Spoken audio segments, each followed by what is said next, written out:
as we head towards the end of this season, it seems like a refreshing change compared to the wasteland that was spring 2020. Rent-a-Girlfriend, God of High School, Uzaki-chan, and other shows have been gaining a lot of traction, and a lot of the sequels are looking to go towards their home stretch in style. Except maybe for ReZero, where the suffering is just starting. Anyway, while we're enjoying the current season with much more positive vibes as the world at large begins to adjust to a new lifestyle, I don't think that it's too early to look ahead and see what next season has for us. When you have a yearly lineup as strong as 2020 has, it only makes sense to become more and more excited as the year goes on. So what does next season have in store for us? Let's find out.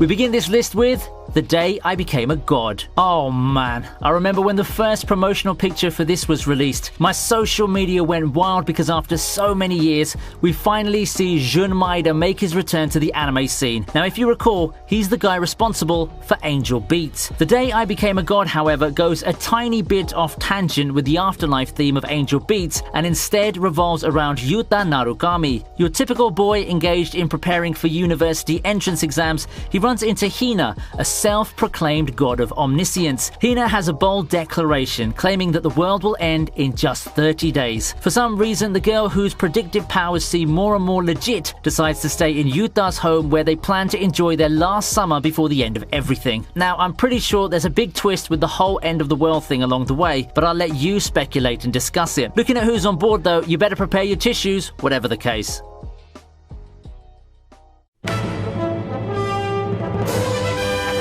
At number 9, we have Hanyo no Yashahime, much to the delight of the 2000s fans. Set years after Inuyasha's epilogue, Yashahime mainly tells the story of Towa and Setsuna, Sesshomaru's twin daughters. In a twist similar to what happened in the original story, Towa and Setsuna get separated, and the former finds herself in modern-day Japan, being taken in by Kagome's brother. The two worlds connect once more a decade later when Towa reunites with her sibling, only to find out that Setsuna is now a demon slayer and has no memories of her whatsoever. Joining in the fun is Moroa, Inuyasha and Kagome's daughter, and the wheels begin to turn on the latest chapter of the timeless classic. With Bleach and Shaman King having been confirmed to come back in anime form, then why stop here? Why not have Inuyasha join the party? Another of the 2000's most beloved shonen series, it's making its return with a sequel this very next season, and it's been met with much excitement. Let's see if it will stack up with the rest of the blockbusters we'll be covering on this list.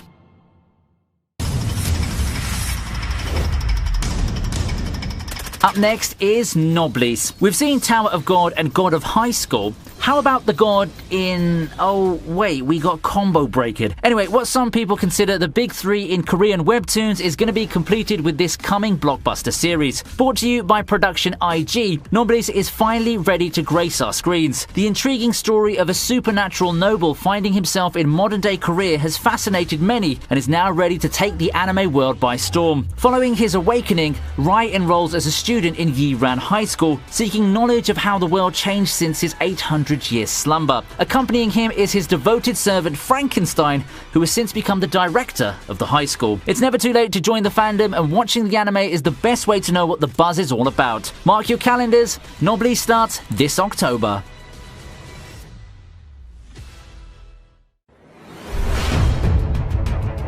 Coming up is Golden Kamuy Season 3 at number 7. Now, it's been out for a while, but the historical adventure into the realm of the Ainus has been low-key one of the amazing anime series of the past few years. You might want to head into my previous video on underrated anime if you want to know more about the series and its background. After almost a year since the trailer hit, the third season of Golden Kamuy looks to continue Sugimoto's adventure. As Season 2 dropped a bomb of a cliffhanger to us, I find myself unable to see what happens to our main characters. Judging by the trailers that we've seen, it seems that this season will be a lot more intense and high stakes than anything that we've seen before from Golden Kamuy. How will Sugimoto and Acerpa reunite in the treacherous wastelands of Japan? Tune into the third season to find out. A victim of the numerous delays that characterized the first half of the year, DANMACHI is finally ready to roll this upcoming fall season. Season 2 got a bit of a lukewarm reception with how the novel arcs were adapted, but with the delay opening up more chances of JC staff to up their game and plan things out, Season 3 looks pretty promising, which is a good thing, because if we're going by where they are right now, this should be around the time DANMACHI starts becoming more serious, with the coming arc further expounding on Bell's character and motivations. Having read some things about the upcoming arc, I'd say that you should prepare for some dramatic moments that you've never expected from an otherwise light-hearted and easygoing fantasy adventure such as DANMACHI. There's only a few months left to go before we reunite with Bell and the rest of the familia.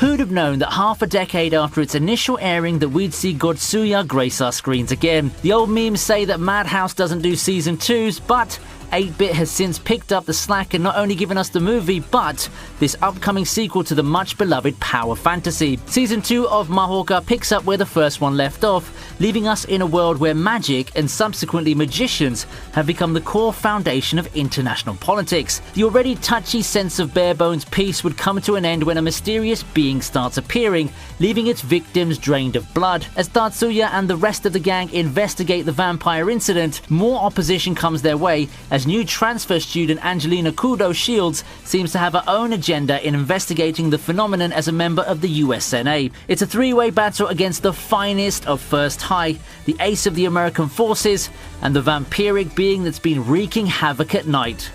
So excited to see Godsuya back, and we're not going to have to wait too long for it.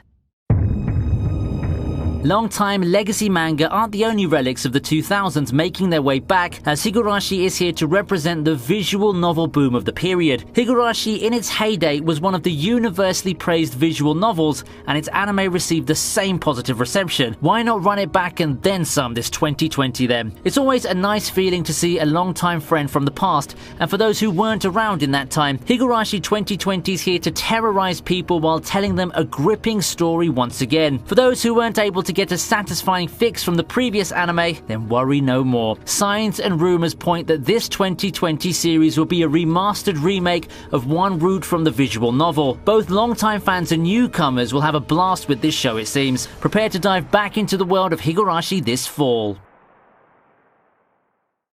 それははじめ9だ。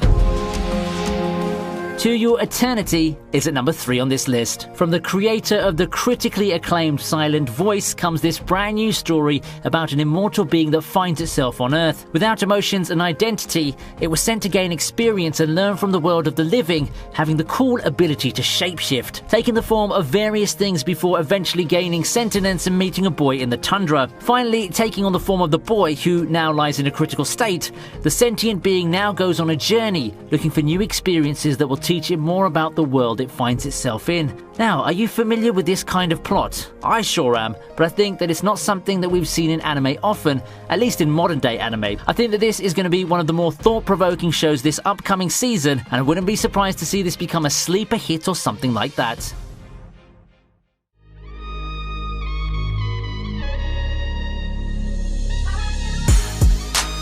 Jujutsu Kaisen is second on the most awaited anime list for fall 2020. Physically gifted Yuji Itadori instead finds his calling in the about-to-be disbanded occult research club. His life takes a sudden turn when he encounters Megumi, a sorcerer on the hunt for artifacts such as a talisman that the occult club had unwittingly unleashed. Yuji soon swallows the talisman, a finger, and becomes the host of a powerful demon Sukuna. By all means, he should be exorcised, but having maintained control of his body, Yuji gets a new mission assigned to him: consume all of Sukuna's fingers in order to kill the demon once and for all. I've always loved these Shonen Jump supernatural titles, and I think that Jujutsu Kaisen has a pretty unique and interesting setup. Let's see how this one turns out. Will this be a smash hit of the season? Only time will tell. After what seemed to be some uncertainty, It's finally here. It's coming, and we'll be getting more Haikyuu this fall, fittingly topping the list of the most anticipated fall 2020 shows. The first part of Season 4 left us in the midst of the Nationals, and the whole world's watching to see how the next phase of the tournament will unfold. Karasuno's toughest challenge is still ahead, despite the amazing finish in their previous game which went down to the wire. What else awaits our plucky hero team, who still have to go through some of the strongest teams in the road ahead? With everyone's anticipation at an all-time high, there's no doubt that Haikyuu is the most anticipated title this coming season. The fervor is there, the set is there. Let's see if the anime team can finish with a spike befitting of a victor.